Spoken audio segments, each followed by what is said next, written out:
So I want to welcome everyone to the second of the Morrill Lectures for 2020. I'm Steph Morrill, and as many of you know, we do these lectures in honor and memory of my husband, Joshua. I do just want to say today, I want to also do this in honor of Jacob Blake and in recognition of what has happened in Kenosha. I think that we need to take a moment to make sure that we're honoring him and being aware of what's happening in our state as well. I wasn't sure how I was going to talk about that, and what I will say is that I'm extremely grateful that we're here together as a community tonight to talk about what we're going to talk about and to have this conversation and to hear Melisa and Gavin's stories. A few weeks ago, I had the pleasure to see Gavin play Langston Hughes in Are You Now or Have You Ever Been? And it was, if you got to see it, it was an amazing and emotional, intimate performance. I don't know what the right words are to talk about something that great, but one of the things that really struck me came out of the Q&A when Gavin said that he was grateful for APT operating out of courage and out of love. And I just love that phrase so much. You can see I have it on a Post-it note. I put it on a Post-it note on my mirror, so every morning when I get up, I think about that as a community and as in my organization, River Valley Commons, that I want to be trying to operate out of courage and out of love. So I'm so grateful for everyone here, and I'm so grateful to have APT in our community as an organization that's trying to do that in this time and to be here to share with us tonight. So with that, I'm going to turn it over to Brenda DeVita, and she will introduce the APT Artistic Director, and she will introduce our speakers. Thank you. Thank you, Steph. I'm going to thank you for creating this space. I think it's pretty amazing what you do here and invite people out here to hear and learn. I'm assuming you're here to learn. I'm assuming you're here to because you're curious. And I think that curiosity, I just want to acknowledge that. I think that's very important now, more than ever. And listening, I'm assuming you're here to listen. You came to a lecture series. I don't know what you're thinking about if you aren't here to listen. But I think that those two things are just the first step for us. I too was thinking about today what to say, and all I really want to say is that it's time to go beyond listening. I think we all need to start reckoning with some of the things we're listening and taking in and asking ourselves to change some things about ourselves and our community. I think we have to move into action, and I think we have to start moving into action soon. I think radical uncomfortableness. We have to be radically uncomfortable with ourselves as white folks. We have to start making the people around us radically uncomfortable. That we have been able and willing to have everything feel a little comfortable, and everyone keeps saying, get back to normal. I can't wait till things get back to normal. I don't want things to ever get back to normal. Normal was not good for many, many people here in our country and in our state and in our community. So I want to make sure that we are actually asking ourselves to be uncomfortable for a very, very, very long time, the rest of our lives, probably. So I want to say that first. I also wanted to say it isn't lost on me that I've been in rooms like this for years now. When Steph asked us about talking about our work at APT, and I said, Gavin and Melisa are the people you need to talk to, those words come out of my mouth way too often. I want to acknowledge that here we are in this space, a lot of white people, really, really good, interested, curious, listening white people, with our friends of color here to impart their experience so that we may learn. That doesn't go without a cost. And I'm unable to know the cost. I'm actually unable to understand the cost. But I am able to say thank you and acknowledge it and try to change it so that you don't have to keep doing this and we start doing this for ourselves and each other. But we need to learn, listen, and we need to start acting and speaking. So it's my great, great honor to introduce Gavin and Melisa. You guys have bios, so I'm just going to skip through some of this stuff. But there's a lot of good stuff on this paper, Gav, and a lot of good stuff on this paper, Melisa. So Gavin is an actor, a playwright, a director, a composer, a father, and a husband, and one of the most thoughtful humans I've ever met. I'm grateful he's a dear friend to me. And his friend Chike, who actually encouraged him to come to APT and work with us. It was a really, really good recommendation. We're really grateful for that. As Gavin is one of the most talented, dedicated, discerning, truthful artists that I've had the pleasure to work with.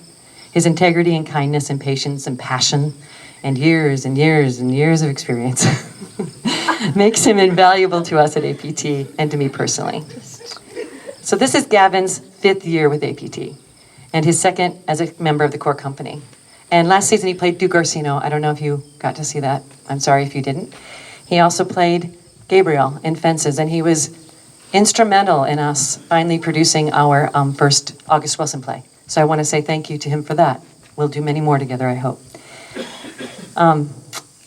This season he would have directed Brother Size by Terrell Alvin McCraney, his first time directing with us. We're sorry that didn't happen, and he was going to be playing Anthony in Julius Caesar.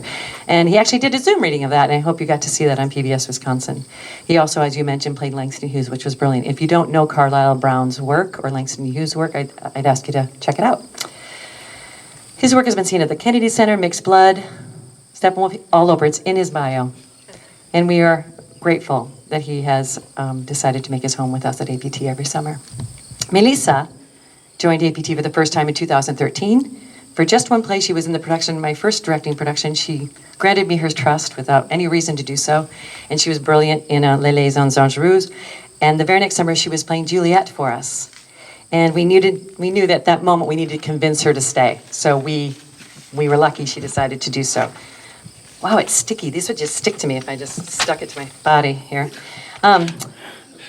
She's been a core company member since 2016. I want to say Melisa's integrity, her energy, her talent, and deep passion for the classics makes her an extraordinary fit for APT. She's also seen as Rosalind in Lady M and Hermia and Isabella in Measure for Measure. She's equally as skilled in contemporary roles like Catherine from View from the Bridge and The Little Stone in Eurydice. And I most recently got to, I was right? And I most recently got to have the pleasure of directing her in Doll's House Part 2. And I really looking forward to doing Love Cyphers with you, but we'll get to that next year. I want to make sure that you understand that both of these humans in front of you have changed the world. Through their artistry, of course. They're great artists. Their leadership, their passion, their generosity, and their endless, tireless work. They open their homes and their hearts to people every summer to make them feel at home when they come to see us and work with us. And they have played such an incredible role in changing not only the theater, but the colleagues and me personally, and they will change you if you allow them to. APT is a different institution. It's a better one. We're moving in the right direction, not fast enough. And it's no small task that we're moving in that direction because of the two of you.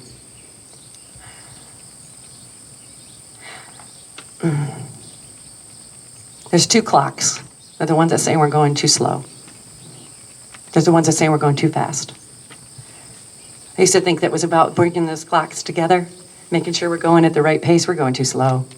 And every day, I want to make sure that I don't have to look at you guys and say that we're going too slow. So thank you. Thank you so much for being here. Thank you for telling your stories. It's my great pleasure to introduce you. Gavin, you first. Melisa. Melisa Pereyra. Yeah, I'm on. Okay, I shall. Ooh, I'm gonna have to put it a little. Hi, everybody. Hi. Thank you for inviting me here. It's a difficult day to be here. It's also really complicated to talk about my identity because I have no idea who you are. So I don't know what you understand and what you don't, and maybe some of the things I'm going to share with you today you have already heard, but I just want you to know I haven't said them in front of you, so I'm going to. So I'm going to read some of my speech because I have prepared it. I find great power in the spoken word. It is no surprise to me that the poet Rumi tells us that all language is a longing for home. I am an immigrant, and I have missed my native country every day since I left. No matter how much time I spend here, I always refer to my home country as home. And I pick my words carefully and with purpose as I long for my home each day. Today, I live in Spring Green, Wisconsin, the ancestral land of the Ho-Chunk people. And today I would like to take a moment of silence together as we remember all the native peoples that called this land we stand on home before any of us did.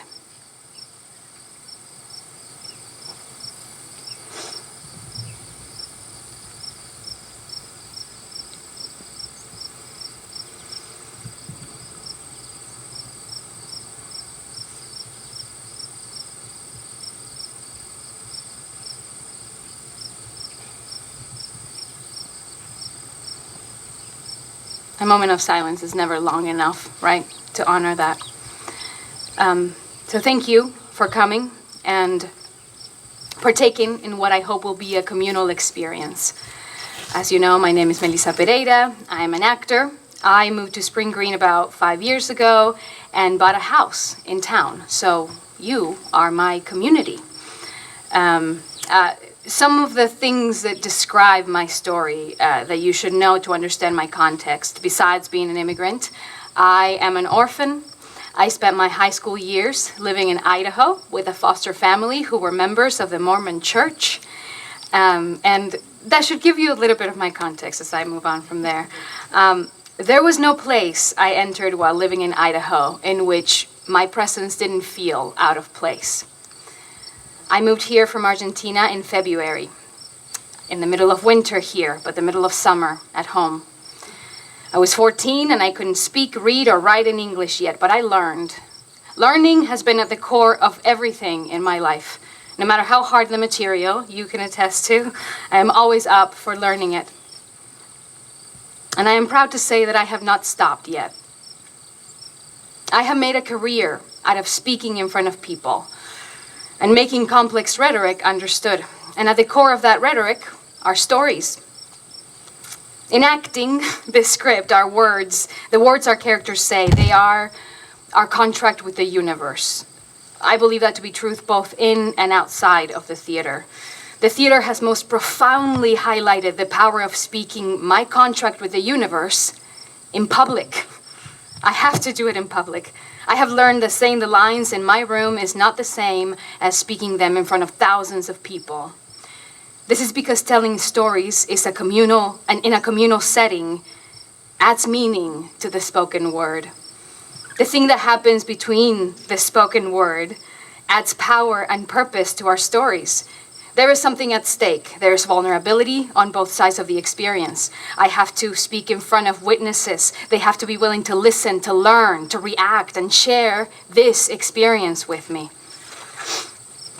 I hope we get to do that same thing today, as I share with you where I am at in my understanding in terms of my own identity and my place in the world. And I hope you engage with us in sharing some of your stories too.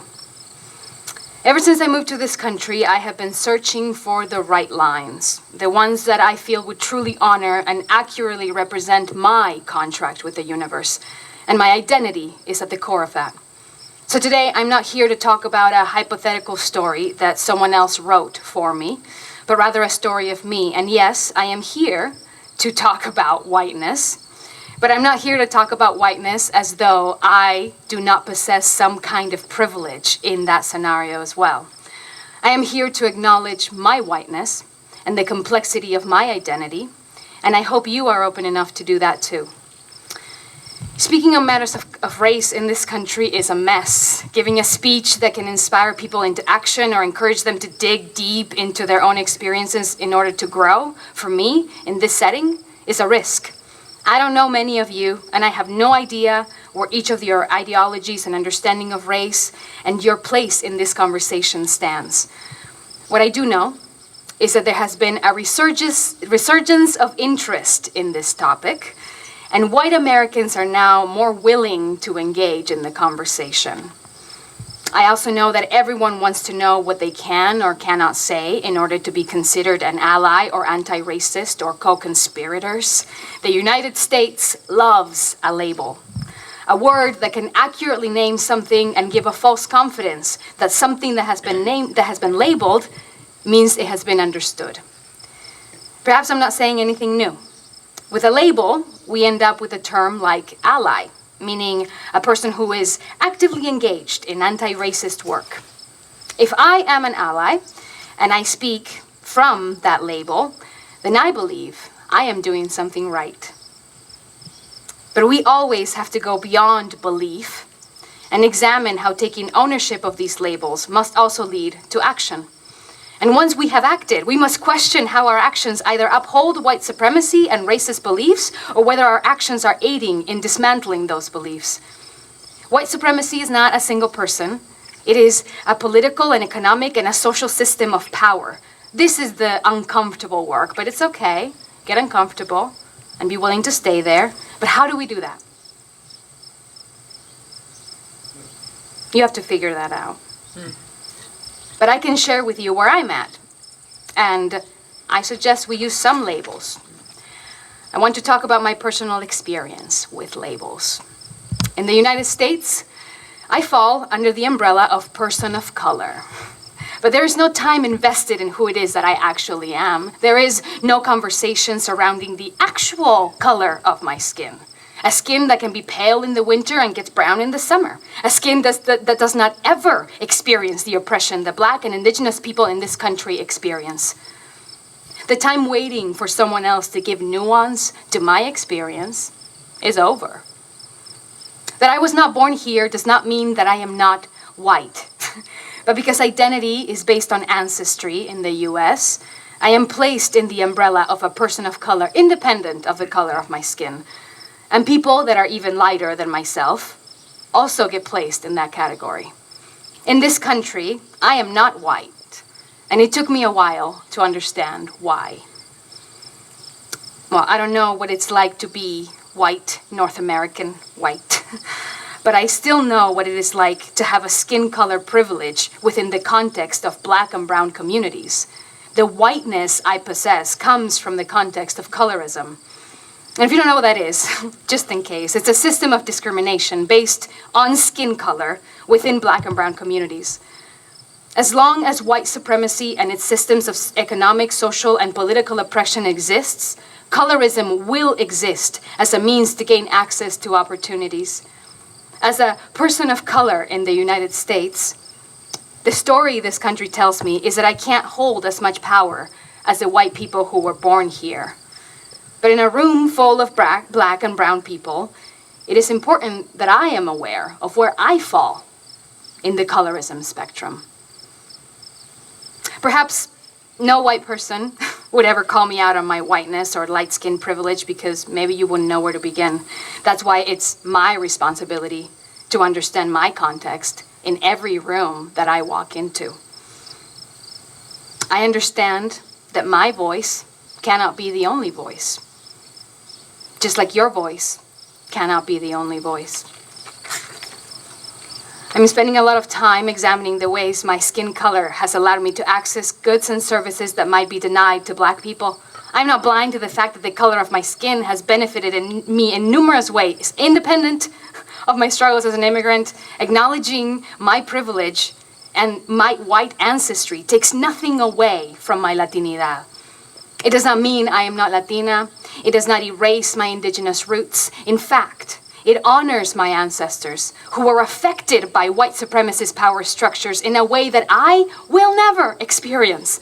It is my responsibility to bring nuance to my identity. And it is yours to take the time to bring nuance to yours as a white person living in this country. The most important advice I can give to you is also the biggest act of solidarity I can offer myself, which is to step into the full experience of your skin and recognize the safety and advantages it gives you on a daily basis. Because when I'm alone in Spring Green, I don't get harassed. But when my Black friends come to visit me, I do. I have been harassed by our own audiences in the theater, and I have spent 7 years working there when I was sitting to my Black friends. I have been harassed while eating dinner before going to a show. Here in Spring Green, yeah. By people who don't even live here but felt comfortable taking up space in my life in violent and offensive ways. Everyone wants to be an ally, but nobody wants to be called white. For me, whiteness is in my blood, but I can never get all the structural privilege that comes with it. Still, it is my job to acknowledge that I get some. Because this country will not be safe until Black people are safe. In Argentina, the water I swam in, the context of my existence, have been built to benefit people who looked like me. I was the norm. I would be considered white. Argentina is filled with white immigrants from all over the world. However, because of the limited understanding of race in this country, when I move here, I am a person of color. This country taught me I was other. When you are othered by society, you are treated differently. Believe me when I say that there is nothing like being part of the dominant culture and having white privilege and moving to a place where you don't have it to realize that it really does exist. White supremacy is insidious. It is not only about the harm done by white nationalists marching with tiki torches in Charlottesville. White supremacy walks quietly among us, and rears its head in sneaky ways we have to learn to see better so we can do better. White supremacist culture lulled me into being tokenized. It taught me to strive for perfectionism and taught me to get defensive when my problematic opinions are questioned. It has taught me to look at the world with either-or thinking. I had no idea those behaviors were linked to white supremacy. I know now that I, too, have contributed to upholding white supremacist culture. I have to see this in myself before I am able to see it in any other people. It is important to ask ourselves, as people who may not share a cultural background, but are not oppressed by the color of our skin, how it is that we have contributed. How have you contributed? I know for a fact, and I can see in my own life, how anti-Blackness in the Latinx community has served me. How my features might be preferred over someone with more indigenous features, how the color of my skin is the digestible other. And these things have allowed me to create an entire career out of performing the works of Shakespeare. My foot in the door was the shade of my brownness. There's a phrase in the Latin community, mejorando la raza, which means bettering the race, which is only one clear example of anti-Blackness in my own community. My parents were taught that a way to better the race was to get closer to whiteness. I look the way I do because my parents made decisions to better the race and make my skin lighter. So my indigenous grandmother married a German man, and my mother, who then married a French and German man, and then they had me. Everything has a history. And the systems of oppression that harm Black and brown people were built on purpose. Things as they are today didn't just get to be. This home, these United States were built with intention, and it has always been purposeful. And it has been killing countless Black and brown people since the day white colonizers made slaves out of Black communities and built homes on stolen land. I find myself living at a critical time in history, and I, like many of you, I hope, I'm dissecting what part I need to play in the dismantling of systemic racism. It will be the best role I ever play. If we are not willing to call ourselves out on our own behavior, there is nothing we will read in a book that will help us do it. This racial reckoning is personal. It is not in solidarity for others, but rather to help yourself. I'm grateful to be here today, but for the sake of nuance, I won't do it without pointing out the irony of having a ruling class of people turn to a Latinx immigrant and a Black man to perhaps point out problems and solutions to our current racial unrest, solutions to problems caused by systemic racism and white supremacy under the guise of all men are created equal. The problems of inequality will not become clear because an other told you about it. You must identify your own contributions, and I am going to do the same. Because in a racialized world, there is nothing ambiguous about skin color. We have to question our context. The context that surrounds white people born in the United States was made for them. This is why I couldn't see those things while I was growing up in Argentina, and maybe why you can't see those things while being seeped in whole structures of power created for your comfort. At home, I was the context. How could I possibly begin to to dismantle and disrupt systems of white supremacy before I begin to see all the ways in which my parents, and I specifically, contributed to that system while erasing my indigenous ancestors. In Argentina, I am the ruling class. I am white. In the United States, I am a person of color. I can be white and Latinx because Latinx is an ethnicity, not a race. And besides, the question was never about race. It's about racism. I don't want white people to be ashamed to be white. I want white people to be ashamed to be racist. And I want this awareness to be followed by actions. But as I said, this work is personal. I have no idea where each of you stands. What I do know is that I am not the only person going through an identity crisis. And coming to terms with my identity is a small price to pay. Well, in Kenosha yesterday, Jacob Blake was shot in the back by police in front of children and is now fighting for his life. It's not just white nationalists with tiki torches that cause harm. White liberals also cause harm in their own ways. They just wear different costumes. The main difference between those two groups is that the white nationalist knows what they are doing and they are clear about their intentions. White liberal harm is harder to identify for me because the hurt is done in spite of the good intentions. So this is the gray area. This is the area those with white skin have a responsibility to identify, disrupt, and dismantle. And in that spirit, we invite you to participate in this discussion. We are your witnesses, and today I am not the actor, you are. I believe your white community has more to teach itself than I ever could. The work of identity is personal, but having witnesses can hold us accountable and solidify our contract with the world. The great thinker, writer, artist, activist Toni Morrison says, "You say you are my friend? Let's see. You say you are a revolutionary? Let me see how it looks when I push you all the way out. You say you love me? Let's see. What happens if you follow your course all the way through? What are the things you are willing to give up?" Thank you.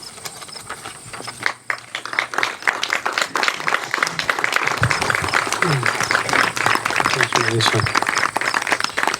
I'm Gavin Lawrence.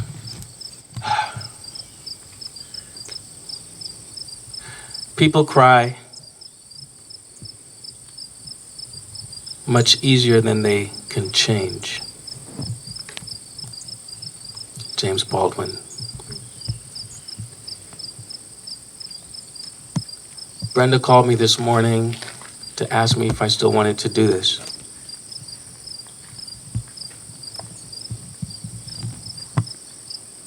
And though I understood the question, because she cares about me,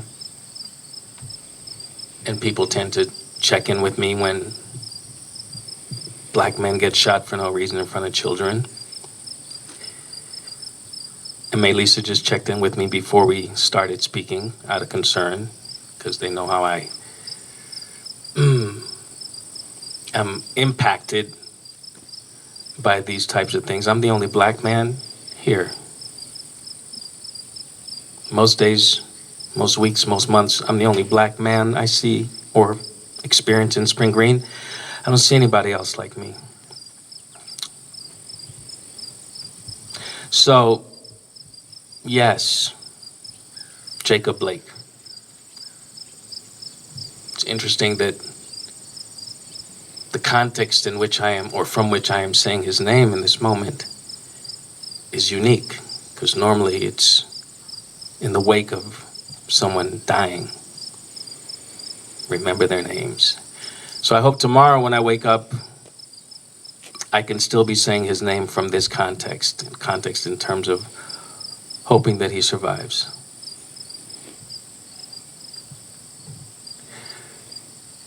It's messy. And the through line of how I'm going to communicate with you is going to be messy too, because it's messy. And I do this And I deal with this, and we deal with this every day. And it's messy. This is messy.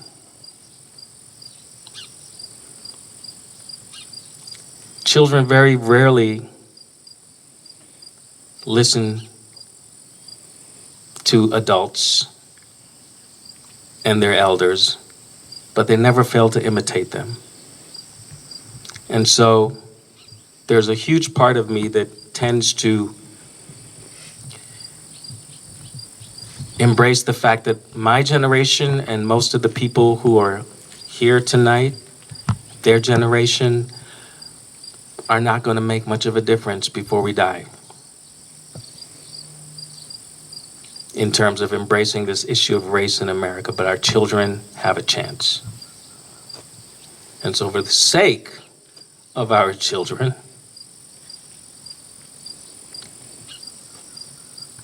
we need to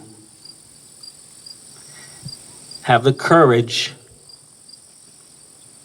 to face this problem that is America. James Baldwin is one of my heroes, so I'm going to quote from him at various points. One of the other things James Baldwin said is that as a country, our biggest problem when it comes to addressing the disparity between races in this country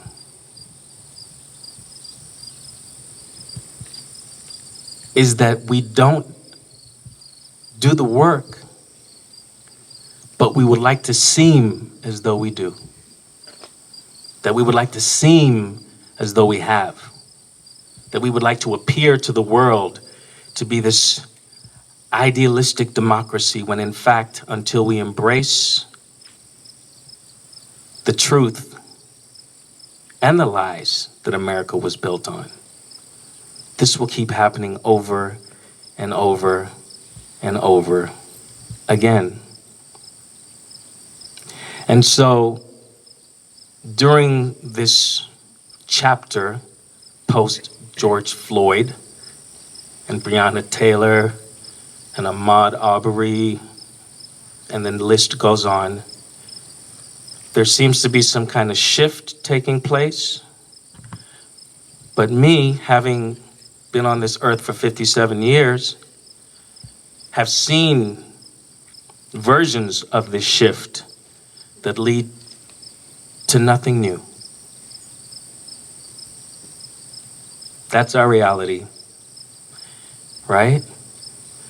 I was born in South America too, in Guyana. I moved to America when I was 7, grew up in DC, went to school on the East Coast. I'm an East Coast boy. But I'm not going to spend a lot of time talking about that. What I want to talk about is you all, my friends, my compatriots, who come to me with, what can I do? As my hero James Baldwin said, there's really nothing that you can do for me. It's about what can you do for yourselves at this point in the evolution of this country. What can you do for yourselves? I have many friends who consider themselves, white friends who consider themselves allies. But my wife brought up a really interesting term that clearly has been around for a minute, but I tend not to pick up on the latest sayings, the latest, whatever, acronyms? Is that it? Yeah. She corrected me on that last night too. I said something else, anachronism or something. And there's a term that really hit me. It's called performative allyship. And my adult life with most of my white friends has been in my experiencing what is called performance allyship. Those of us who, when something goes wrong, post on Facebook, hashtag on Instagram, Black Lives Matter, say their names, and that's it, right? And so what I am interested in exploring with you all is how can we move beyond performance allyship to doing something within your daily existence to shift the direction that we continue to move in. So bear with me, I tend not to read off of screens, but I need to do this today because after Jacob Blake, things sort of shifted for me. So, being the only black person here, a black man, my blood pressure is probably at a different level than yours. Tests have shown that when white people go to sleep, their blood pressure goes down, ours tend to stay high. Black people die, black people are ill, and it's not because of our diet necessarily, it's because we're constantly living under a racist system that we take to bed with us, that we hand down to our children, that we hold in our DNA. And so, as far as performative allyship is concerned, this is what I want to say.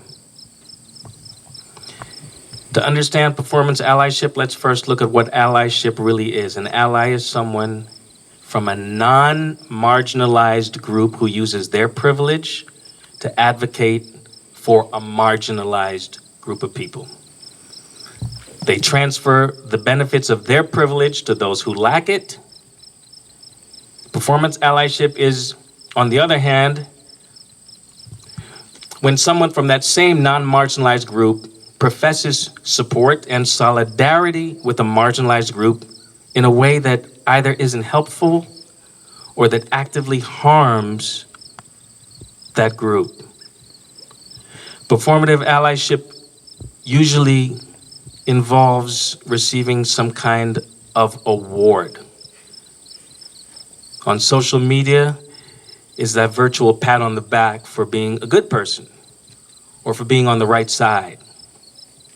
Now, I understand the urge to say something, especially when people are reminding you that to be silent is to be complicit. But the problem with performative allyship is not that it in itself damages, but that it excuses privileged people from making personal sacrifices necessary to actually get to the depth of the systemic issues that it claims to address. If you hashtag say his name or Black Lives Matter, you think you've done your bit, you think you've done your part. You've publicly declared that we stand against racism, and therefore you can check that off of your to-do list. But that's not enough. Here are some clues that let you know that performance allyship is what is happening with a particular person. It's almost always expressed as outrage, disbelief, anger at the injustice, but your outrage is not useful if you don't act on it. If anything, your outrage is a marker of your privilege. And that to you, racism is still surprising. I can't believe this. This continues to happen in our country. No. That comes out of that privilege as far as I'm concerned. Please trust me when I say to be black, it's not that case for me. Indigenous people of color for whom racism is an everyday reality, it's not shocking. That's why when Brenda said, can you do this? I'm like, can I walk? My life, the fact that I am standing here is an act of protest, is an active miracle that I'm living.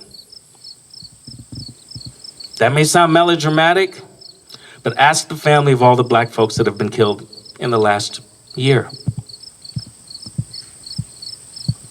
Driving down the street with your kids in the car, doing everything you're supposed to do, explaining to the police officer that you're reaching into your glove compartment, complying with what you're being told to do, and you still get shot. So I'm a miracle I'm an act of protest. I don't know how much longer that will actually be the case, but here I am. Perhaps the most noticeable way to recognize performance allyship is that it's usually met with praise, approval, admiration for the person expressing it. And that really is, if you look at the posts on social media, that's like the lifeblood of performance allyship. Like that you said that, love that you said that, I can't believe this is it, but what are you actually doing? If any of you recognize yourself in some of these descriptions, meaning if you have Black Lives Matter on your window, on your front yard, or on your Facebook page, or wherever, and feel as though that is doing your part, for me, it's not. That doesn't mean that I am saying that you don't care by doing this, but it is just the first step. You can't just sit in that and expect that that's going to make a difference if you really do want to make a difference. So I'm not saying that you're bad or that you don't care or that you're racist. What I'm saying is that you fall into the trap of thinking that that kind of activism can begin and end with a banner, with a sign, and it doesn't. It doesn't go anywhere. People have been hashtagging Black Lives Matter for over 8 years. And now black men get shot in the street for jogging. After the brutal murder of George Floyd by white police officers, I wanted to say to all of my white friends, you're here now. Those of you who are crying and outraged, and you're here now.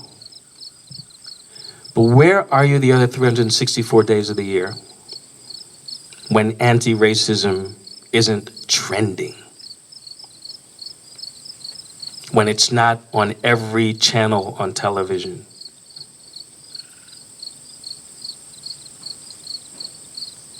When racism isn't tucked safely behind the screen in your hand, but right there in your face, where are you? What can you do? So here are some of the suggestions from my white friends who want to do something. Your wallet makes a big difference. It's the greatest thing you can do as a white person to support us by patronizing black-owned businesses, by choosing not to buy clothes from companies that abuse workers in Africa, that have them working in deplorable conditions. It's actually putting your money and your time where your mouth is or where your placard is. You can also call out people like in real life. Call out that family member who at the Thanksgiving dinner table says some racist stuff that is uncomfortable for you to address because it'll change the whole tenor of that Thanksgiving dinner. The tenor of my Thanksgiving dinner has been changed from the day I was born. Inform yourself and inform others, and do something that nobody knows you did. Do it quietly. You don't need, if that is the reason that you're doing it so that you can say that you did it, I wonder, that's a bit suspect. I'm much more interested in what you do without promoting it. I have a son, who's 22 years old, who now lives in Madison, Wisconsin. My son, when he was young, thought that I was crazy. Because every single day, from the time he could understand the words coming out of my mouth, as Chris Tucker says, I was preparing him for life as a black male in white America. My 22-year-old son now has conversations with me where unfortunately he has to agree, right? For a son to agree with his father who's hard. And I was hard on my son because I wanted him to stay alive. He thought I was too hard on him. Only now, here he comes, owning to the fact that, Dad, I see this. Dad, I was helping a couple who had lost their car keys. I picked the keys up from the curb, was walking back to the club, giving it to the people, and the cops handcuffed me because they thought that I had stolen their keys. That kind of stuff happens to him and to us all the time. And so I'm a miracle. My son's a miracle.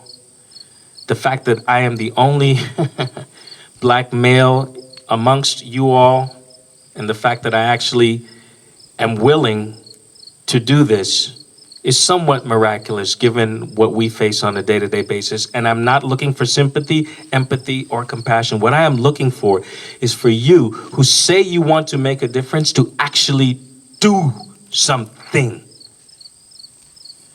To question and not be afraid, as Melisa is always reminding us, to lean into the uncomfortable, because as a country, until we are really and fully willing to embrace all of our ugliness,